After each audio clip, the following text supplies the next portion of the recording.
Good morning, Nick from Meat Smoke Fire here, back in glorious sunny Spain. Maybe not. For our who knows how many live cook this one is. We're doing them every Saturday, as a lot of you know. So we hope you enjoy this one. Today's theme is tapas, hence sunny Spain. We've got the got the hammock out. I hope you saw that on the feed. So we're going to do 4 dishes today. 2 main ones and 2 really easy ones. So we're going to go through those. So as usual, I'm going to introduce you to the team who are looking mighty fine today. Here's Andrea. Morning. It is lashing it. Well, it was a minute ago lashing it down. It stopped for a bit. Not the greatest look. Yeah. She's warm anyway and dry. And here's Helena. Oh. Hello. Yeah. So we've got a pretty weird setup today. There's the iPad and the keyboard and the notepad. And so ask your questions. Anyway, I'll pass you back to Andy. So let me just wipe my nose. Now, as I always say, there are only 2 accessories you need to cook all year round, no matter what the weather, with a big green egg. And today's proof of that. One of them is an umbrella, which I haven't got, so I put my coat on instead. And the second one is a glass of wine. As long as I've got one of these, I'm happy enough to go outside. So cheers everybody, a bit early, 11:30 in the morning, but whatever. We're going to put some of this in one of the dishes anyway, so I'll put it over there. Right, so the 4 dishes we're going to do an easy starter, some padrons. So, which I have put in a bowl. So padron peppers, you can get them from Tesco's, you can get them from Sainsbury's, you can get them from good greengrocers. The real ones, 1 in every 25 is really fiery. Otherwise they're not fiery at all. So the ones that you get over here are all from Holland normally, and you hardly ever, I don't think I've ever had a fiery one. However, if you go down to Cornwall, Padstow Garden Kitchen, just outside Padstow, they grow them there, and my God, they're good. And practically 1 in 2 is fiery. Anyway, so we're going to do these quickly. So all we're going to do for these is a little bit of oil on them. And this is such a simple dish, but so tasty. Those who've been to some of my cooking classes occasionally will do this. And a bit of Maldon salt over the top of them. Okay, simple as that. Then we'll get in there with a set of tongs. Stir them up just to coat them. And I have an egg here that's already lit. It's a bit warm. Turn it down a bit. It's 300. And we're just going to burp it, get straight in there. And you could do this on cast iron, but you can also do it on the stainless steel. And all we're going to do is roast off these peppers. So you can already see some flames getting going. So we'll pull that down. This will take probably 3 or 4 minutes. So I'll get back in there in a second. Right, we're going to go to that egg, Andy. So this one, sitting probably 160, 170, a little bit low. Open it up. Let me move this top grid out of the way, just so you can see.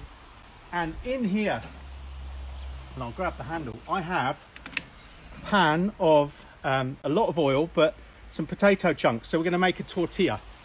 So these have been frying off, or just softening a little bit for the last 20 minutes, something like that.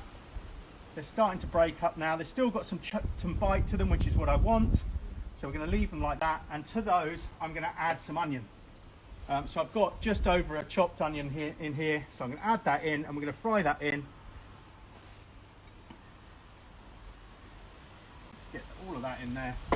Give it a good mix in just to soften it all up. So what we're doing first is we're going to fry these 2 off, and then to that, in about 10 minutes time, I'm going to take it out, drain off a lot of that oil. We don't want all of that in there. We'll drain off the oil and take the handle off. These are Tefal, by the way, the handles and the pans. They're not a big green egg product.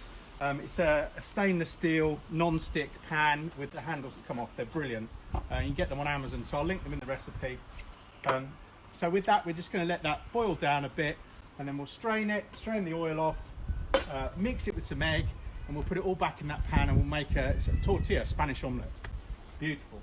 Okay. While we've got this egg at this nice heat, I've got some chorizo, so Spanish sausage. This was a dried one. You could do this with the cooking one as well, but I'm going to add a little bit of oil to it, and then we're going to bake that down. Now, me being me and liking strong flavours, I'm going to add some garlic and a few little chili flakes to that, just to spice it up a little bit. So we'll get that in there, and then I'll pop the garlic in, give it a little mix round. And this is in just, this was actually one of those, what do you call them? Camembert, is it camembert? Yeah, baking pots that you get. So it's oven safe. And I'm just going to put that on the top layer up there just to bake through. So that can bake at the same time. So we'll come back to our tortilla in a minute. Right. Let me give my hands a little rinse.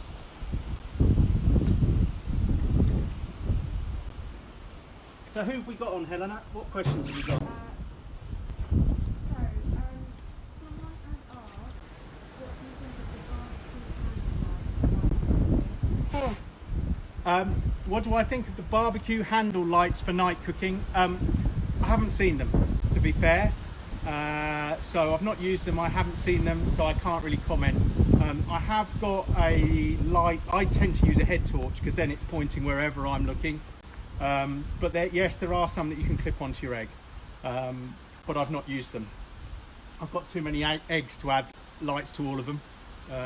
I just use a little head torch. I've got a LED Lenser head torch, really bright, and wherever you're looking, you've got the light then, so that works for me.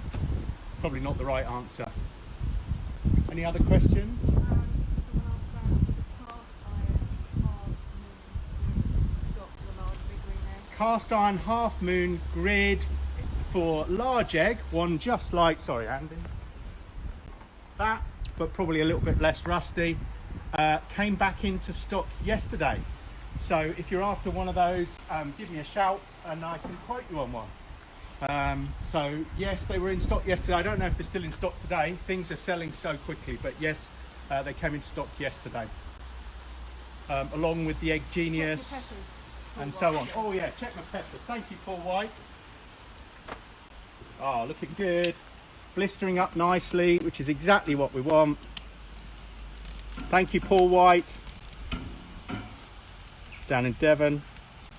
Oh, they're looking lush.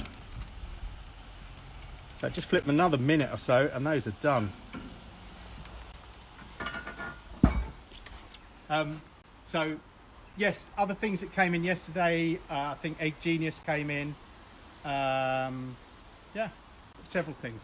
Big Green Egg, their stock comes in, shipped from the States, comes in containers. They get lots of containers all the time arriving. So just if you're something you're after, either ask me to get it for you or to quote you for it, and I'll monitor the situation, or just watch their website and things come in. Normally happens in the afternoon. So some stuff came in on Thursday, some on Friday, and so on. Yeah. Okay, so looking at the Big Green Egg Facebook group, lots of people reporting cracked ceramics. Is this normal? Yeah, a lot of people are reporting cracked ceramics at the moment for the fire rings typically. These things do break, that's why you have a warranty. Sometimes the fire bowls go. I've broken a fire bowl before. It's just the nature of ceramic. When you heat it up and it expands and contracts, they do crack, and that's why you have the warranty on these things. So yes, it does happen. That's what your warranty is for. Just email info@alfrescoconcepts.co.uk and we'll get those padrons off. Nick, so Beautifully blistered on the outside. That's exactly what we're after. Bonk and Co have said that in the weather Okay. like this, when it's windy, they sometimes get customers with ash flying around and burn the tables with their wet embers. Yeah, that's so you might get burnt tables. So I'll put these off to one side. I'll give them to Helena. She might want to eat them while we're doing that. So the guys up in Scotland, Bonk and Co, one of the Big Green Eggs resellers. Talking about embers falling out of the bottom onto the table. So you can see on my table, if you get down here, Andy, there's a little, you can just about see a little scoop out of there. So use the use the mesh door when it's windy. That's one good way of doing it. Or the other thing I do is I take my Half Moon ceramic plate and put it in there underneath. I'll do it. I'll grab one and show you.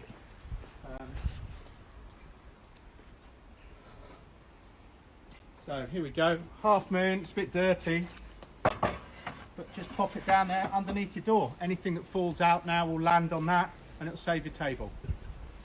So it's a good place to store them as well out of the rain. Right, I need to change this egg up a bit, ready for our next cook, so let me do that. What we're going to do in this one is we are going to cook these beautiful langoustines.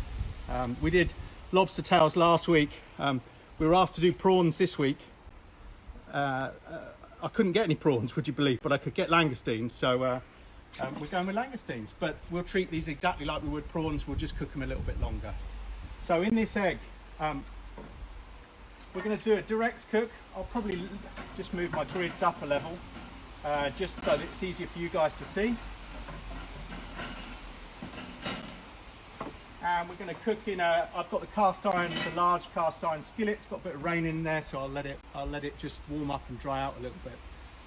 So let's have a little look at our tortilla. Move that out of the way. So let's slide it out a bit. We'll just give it a little bit of a stir.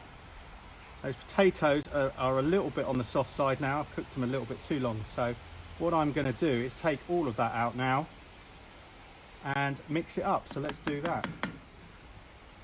I'll leave the chorito in there. So don't knock over the wine. That'd be a disaster. I've got a small bowl here to catch all of this juice in, so hopefully this won't go everywhere. Look, he says. Now I want to keep some of the oil, but I don't want it all. Oops, got some on the floor. Right, that looks good to me. So I've got some of the oil, some's gone in there. So I'm now going to put this into a big bowl. And the point of that is I want it to cool a little bit before I mix the egg through it. So I'll take that out of the way. We're done with that. We're done with that. Sorry, I made a right mess here. Kick it out of the way before I slip over on it. So what we're going to do with this is we're then going to put, I've got 4 eggs and some garlic in there.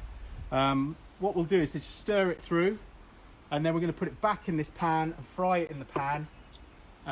So we're going to wait until it's nice and golden brown on the bottom. We're going to do it all direct. We're going to do it about 180 degrees. We'll fry it till it's nice and golden brown on the bottom. Then we'll turn it onto a plate and put it back in the pan and cook the other side, and then we'll serve it. Right, so let's let that cool a tiny bit. So in this one, I'm just going to grab my oil, Andy, sorry.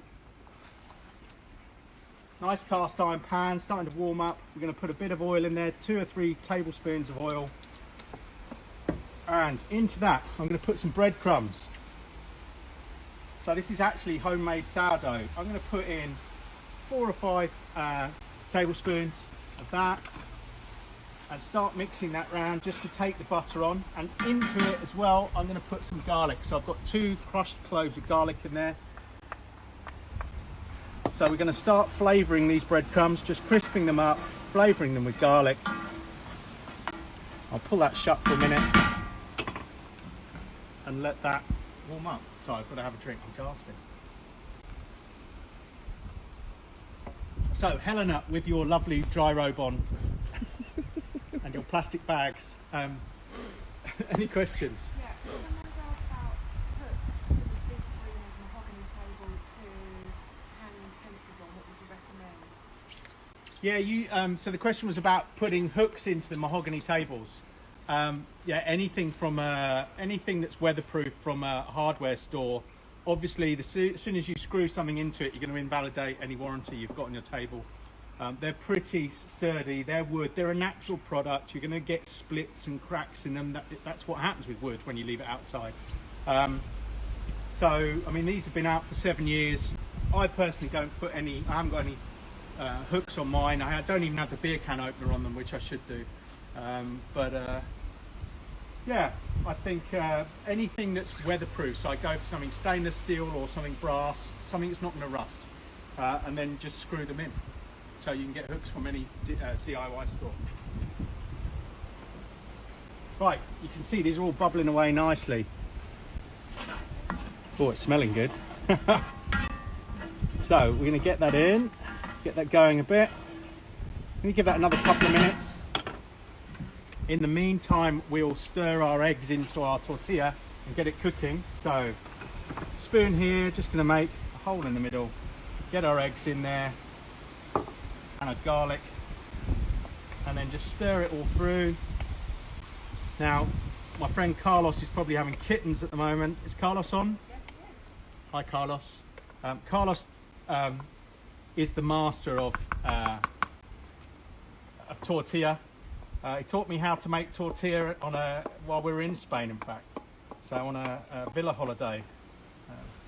So yeah, Carlos is the master of this. So you can just see the egg is already starting to set in there. It's a little bit warm, but we'll flatten it out. I haven't seasoned it. I'll put a little bit of seasoning on, tiny bit of salt. We're going to get that back in there. So it's over a direct heat. It's about 180 degrees. That's going to take about 15 minutes to go nice and golden. We'll come back and have a look. So if I remember, I put it on, we'll look at that at 12 o'clock and then we'll flip it over, see how we're getting on. So back to this one. Any questions, Helena?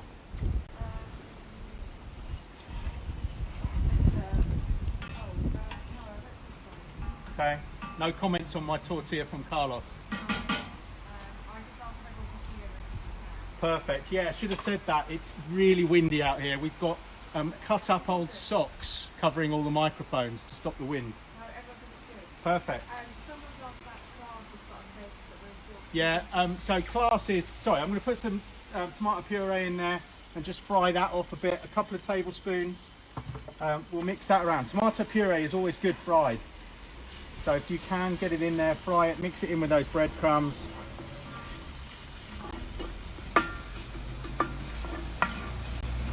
It's looking good. So I'll shut this down, leave that for a second or two. So yeah, the classes, I've taken the decision with Meat Smoke Fire that I don't want to run classes when we have to socially distance. It's just no fun for me, for you. So Meat Smoke Fire will not run any classes until social distancing is finished. That's been my decision. Everyone supported me on that. You know, it's Helena and Andy are here as well, so we've got to protect all the three of us.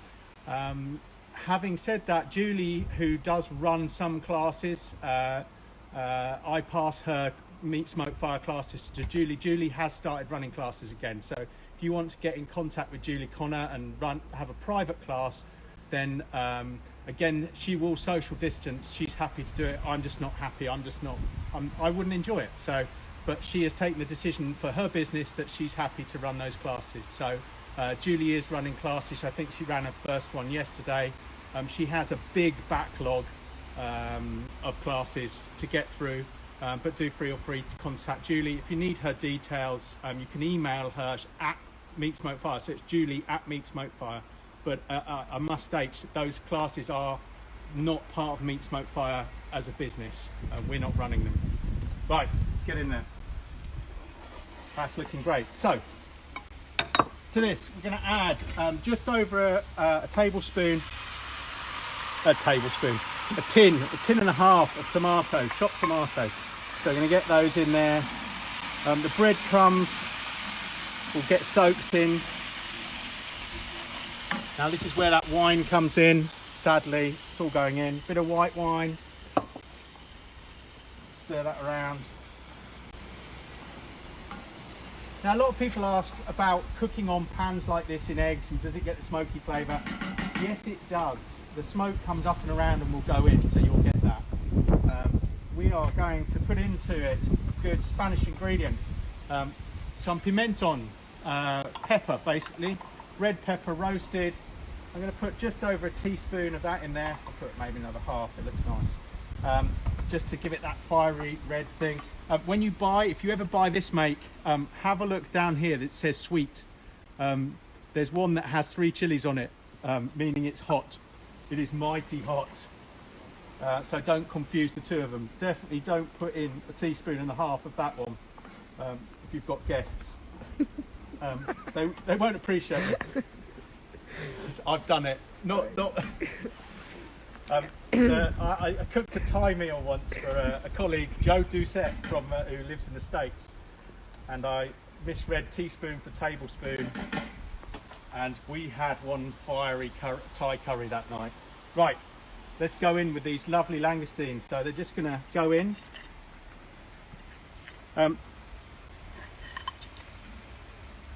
These are going to take about 15 to 18 minutes to cook. So we'll stir them. The claws may fall off, but you could do this with prawns. If you were doing it with prawns, I'm going to get those juices in there.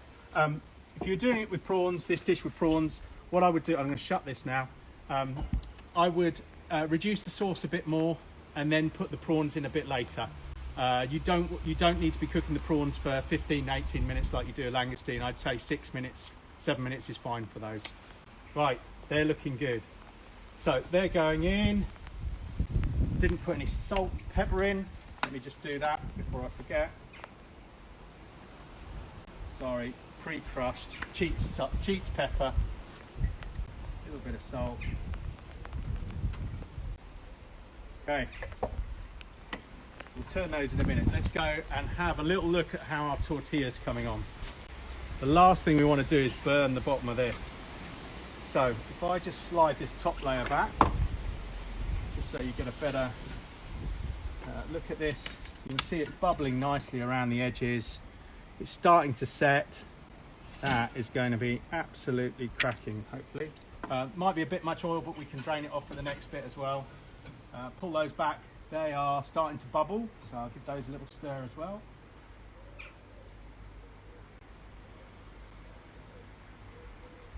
They're going to be nice.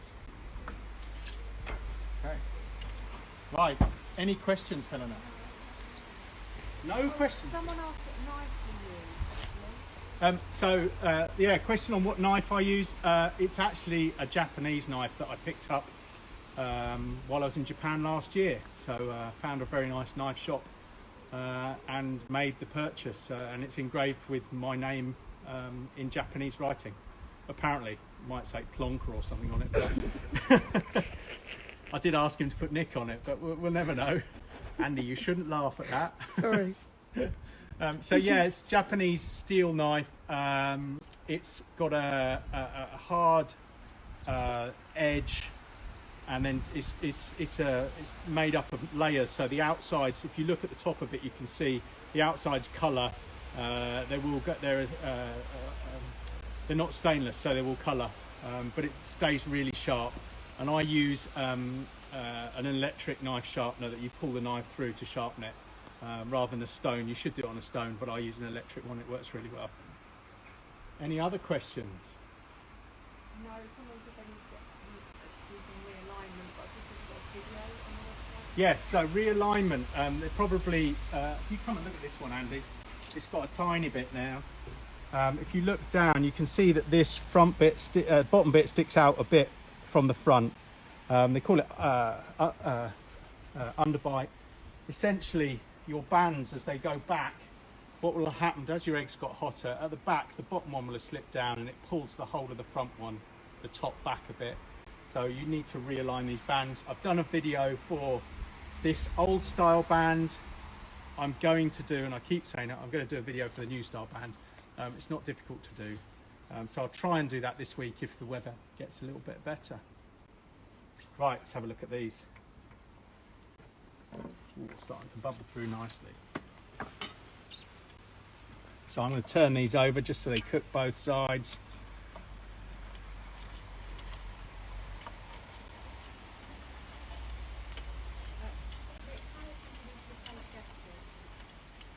Okay, the question was how often do you need to replace the gaskets? I'll show you on one of these. Oh, they're looking lush. So what we're looking for here is this sauce just to dry up a bit and coat these, cook them through. That might actually be a tiny bit hot, so I'll turn it down. I didn't actually look what it was, so I'll just nudge it down a tiny bit. So gaskets, They should last 3 or 4 years, depending on how often you're using your egg. I replace the ones at the cookery school every 2 years, something like that. That one has been done in the last few weeks to do a video. But yeah, you don't need to do that often. You only need to do them should they start peeling off, or you notice that there's smoke escaping. If they're black and, you know, look like this, completely black, that's fine. That doesn't need replacing. So yeah. Nick, what temperature are you cooking at? This is about 180 as well. So pretty much everything 180 to 200. Is there an alignment tool? There isn't an alignment tool. If you're talking about the gasket, you do it by eye. There used to be spacers. I found out they've stopped doing them, but there used to be spacers to get the bands the right width apart. They came with your egg if you had one that you put together yourself. The new eggs are all coming with the bands already on and tightened to the correct tightness, so it shouldn't be an issue. I'm sure it will be, but shouldn't be. You shouldn't need to worry about it. When do you know when you need to replace them? So going back to that, when do you? The question again was, when do you know when you need to replace them? When they're peeling off, or when there's smoke escaping? If there's no smoke escaping, they're fine. You don't need to touch them. They're providing a seal. That's all you need. Can you glue the gasket, or do you need to buy new? No, you should get a new gasket. Don't put glue on, because you don't know what chemicals are in it. The gaskets are designed. They're made of Nomex. They spent a lot of time designing the ones for the Big Green Egg. They used to be black, this black fuzzy stuff that used to burn quite a lot. This grey stuff doesn't. It's Nomex. The weave of it has been designed specially for the egg.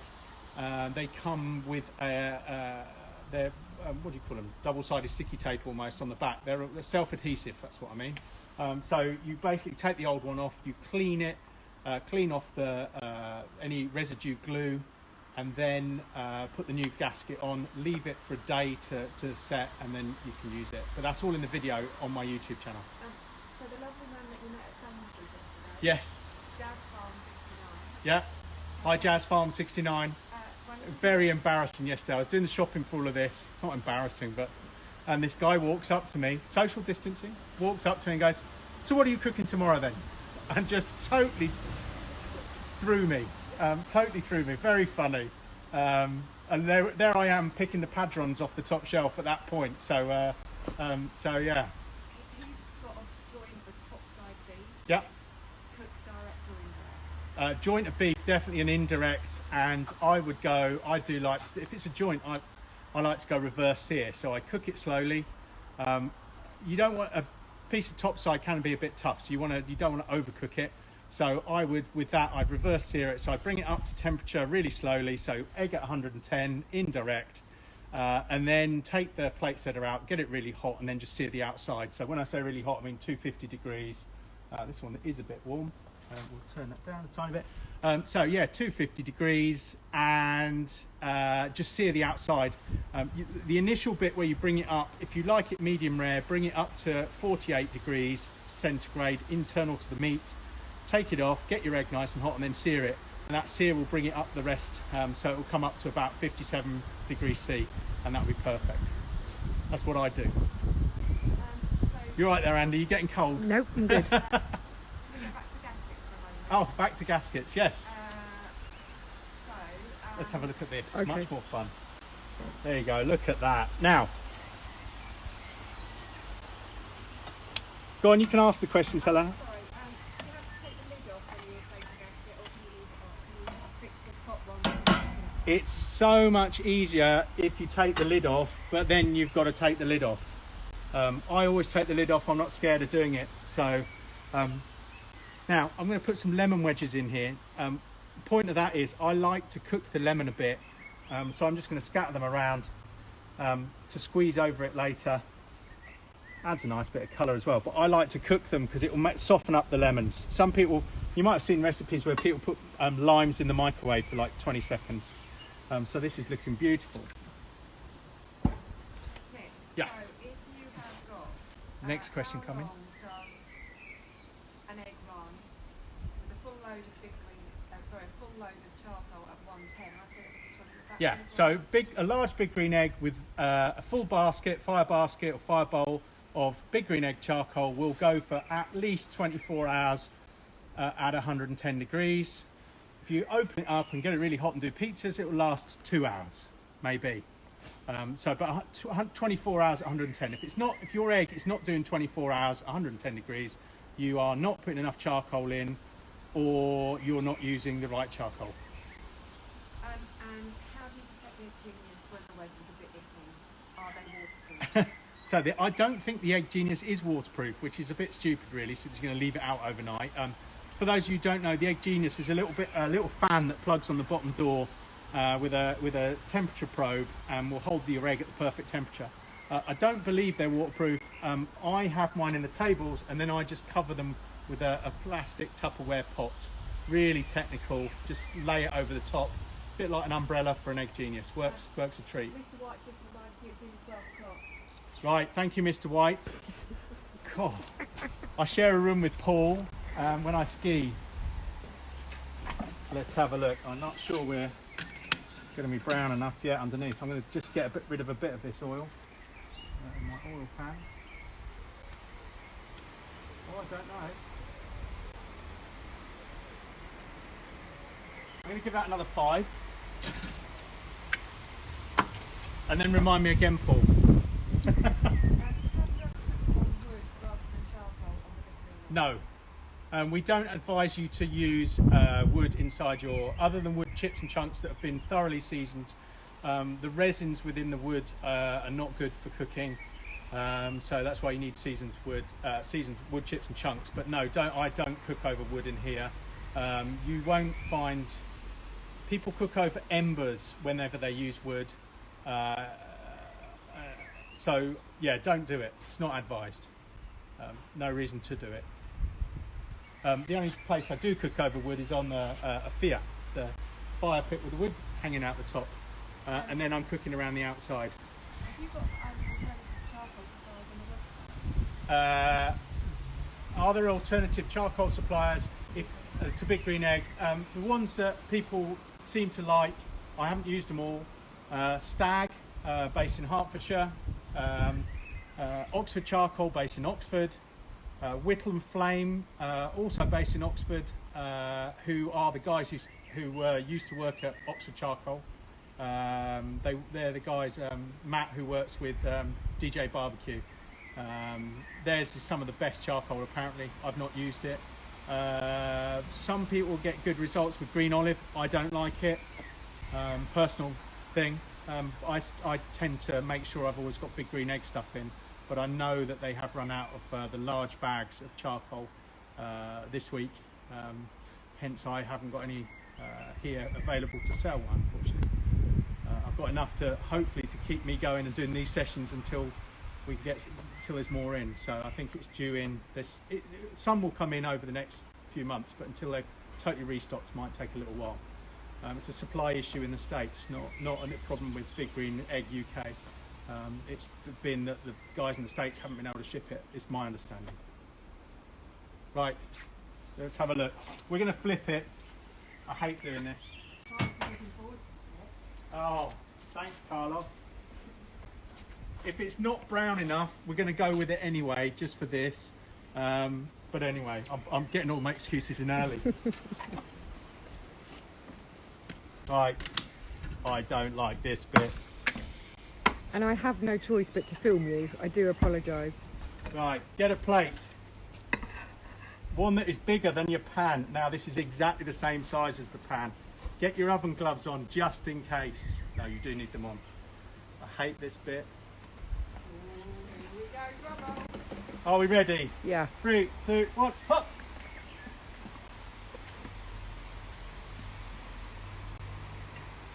Not bad, not bad. I'll take that. Needs a little bit more, tiny bit.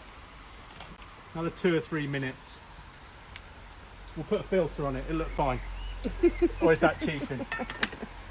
Right, once you've got it that way up, let's get the glove off. Then you can use the plate to get it back into the pan. Look at that. That's not bad. And get it back in the egg.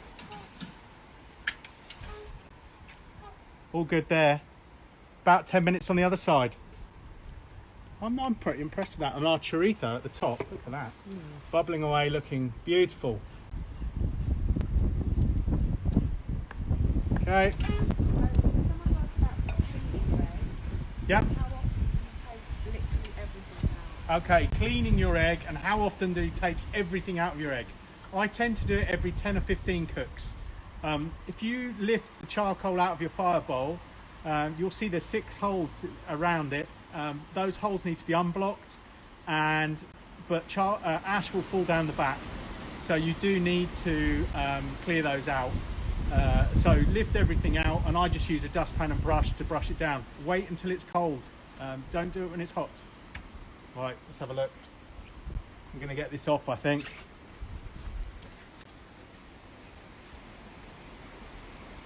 The Spanish passport is in the post. Thank you, Carlos. I assume that was Carlos. Okay.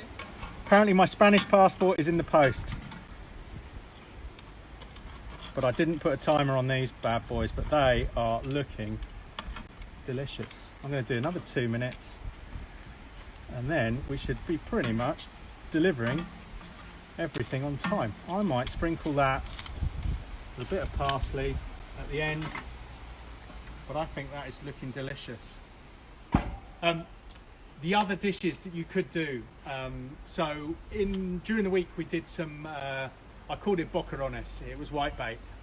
Boquerones are anchovies, small tiny little anchovies that you can get very easily, readily in Spanish supermarkets. I did them with Carlos and Nikki when we were on holiday. Well, we did them. They showed me. That's not me showing them. They're showing me.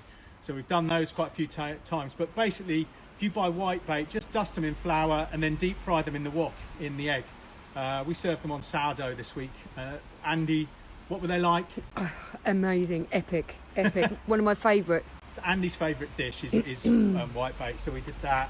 The other dish that's really good and is on my website in terms of tapas, squid rings. And again, I've taken this all from Carlos. I've learned so much from him. But flour, salt, pepper, mix them all together, drop your squid rings in, get them in there, and then fry them. And they're delicious, and those are on my website. So more tapasy style dishes. Right, let's get these out.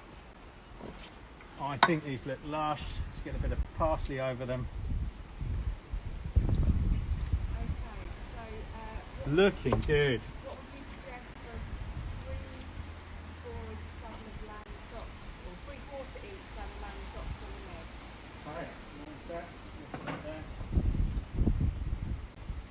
I've just got to take this off. Let's do that, and then we'll come back to the lamb question. That looks delish. Got some requests for albondigas as well, so I said we might try and do those. We all do albondigas. We almost did albondigas. I have the mince in the fridge, and some patatas bravas. We had a go. I wasn't happy with it, so but that looks stunning. Right, let me. I'm going to grab my chorizo to go with it. Two quail, Yeah. husband and Oliver are on their way because they love whitebait. Oh, perfect. Let's move that up. Hi, Sue. Sue down in Devon, cooks on a competing barbecue. No, two quail. Oh, Sue Quayle, sorry. In Norfolk. Sorry, getting my Sue's mixed up. I was talking about Susan Stone. That's not an Netherton pan, that one, is it? Are you using a Netherton? No, that isn't a Netherton pan. So that is a big green egg, large cast iron skillet. They are in stock at the moment.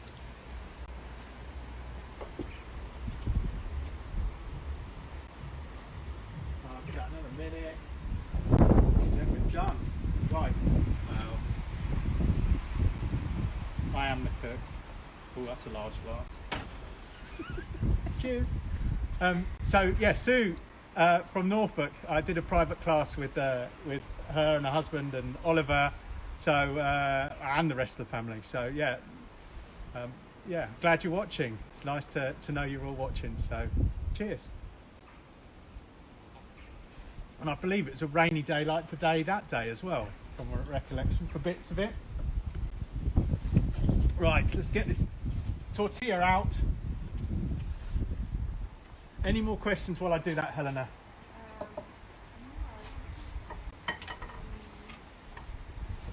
Now you've got to see me struggle to get this out of here now. These pans are brilliant though.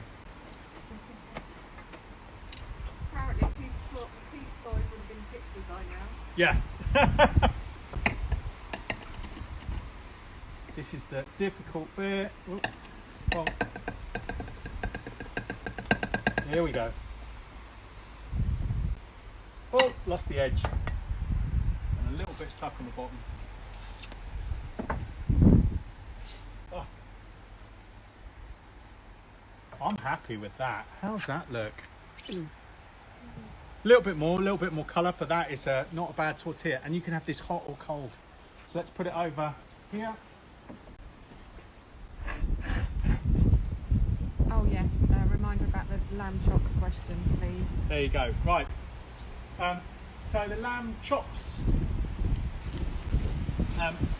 Was it loin? No, saddle. I'm going back to one. If you've got fat on them, have a look at my lamb chop recipe on my website. I cook them directly on the plate setter. So upturn the plate setter and then get it to 180 degrees. Don't get it as high as 200 because it will burn the fat, but score the fat, put a lot of salt, molten salt and oil on it, and put it fat side down straight on the plate setter, and it will roast your lamb as it crisps up the fat. That would be the way I do it. That's how I love them. Have a look. There's some lovely photos of that on the website. I think the recipe's definitely there. Do you recommend the Netherton pans for paella? Do I recommend the Netherton pans for paella? Yeah, Big Green Egg have just sold or discontinued the paella pan, unfortunately. A choice that the US made, not the UK. I'm just going to wipe my hands. Follow me, Andy. Proper Keith Floyd. Yeah. So they've just discontinued the paella pan, which is travesty, really. It's such a good pan. So I have been experimenting with the Netherton. Big Green Egg haven't got a replacement yet. When they do, I will obviously have a look.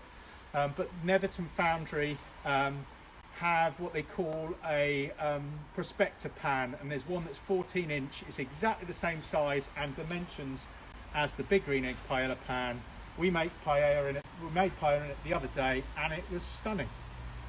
So yes, I do recommend that. It just takes a little while to season it, but yeah, really good. Right, what time are we at? Almost time for us to go and eat that lot. But one more question then. Okay, no more questions. Well, to my friend, and I've forgotten your name, who I met in Tesco's yesterday, Sainsbury's. I did promise that next week would be Nando's. So we will do Nando's chicken. We will make the Nando's dressing to go on it. I'll tell you how to do that. We'll spatchcock a chicken. We'll cook that. Jason, thank you. I'm hopeless with names. So we'll spatchcock a chicken. We will cook the chicken with a Nando's style sauce on that we're going to make. We will do Nando's rice, which is epic. They're lovely yellow, sticky, spicy rice. We will do that. It's a recipe I've done for ages anyway. We will do some corn on the cob, cooked directly on the egg, and probably something else. So yeah, next week will be Nando's, and hopefully the sun will be back out. The girls will be back in their strappy tops instead of their dry robes, and we won't need the canoe to. The canoe's out in the garden. We won't need the canoe to get home. But anyway, so thanks for reminding me about everything, Paul. Thank you to everyone who's turned up this week. And yeah, we'll do another one next Saturday, 11:30. Hopefully the weather will be a bit better. I reckon you're going to be signing autographs soon. Yeah, no autographs. We're not doing that. Anyway, thank you guys for joining. Yeah, we'll put this back up online so you can have a look at it, and we'll let you know how the food tastes. Spot on. Cheers. Bye.